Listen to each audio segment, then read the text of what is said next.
Hello everyone, my name is Muhammad Zaim Hafizi bin Mahazir. My matric number is 16 DPR 24F 1023, and today I want to iftar with my friends at Pusat Islam. Let's go. Hi, we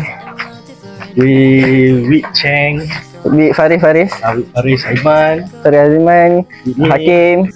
We're going to bazaar to watch something we can buy, and then we can go to the PI Pusat Islam Pusat Islam. We can eat at the Pusat Islam to eat together. Yeah, and Maghrib eat together. But before we eat, we need to pray Maghrib.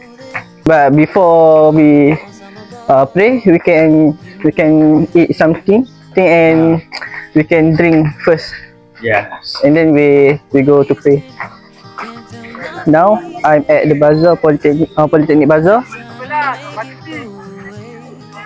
You want small or big? Small. What's price?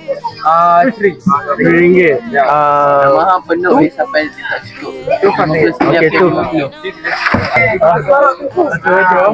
Okay. The current one is the shortest one. How much? 5 ringgit. Yeah. 5 ringgit. I got you. I treat you. Now we at the PI Pusat Islam. And we can see many students PTSB come to waiting to iftar together with their friends. Thank you. This is menu for today. I think this is nasi lemak. Nasi berempah.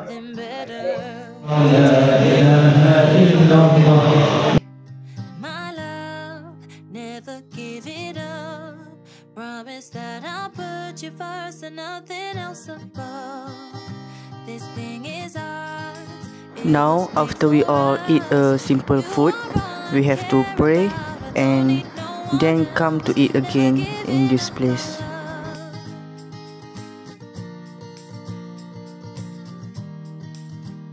Okay, that's all for my vlog today.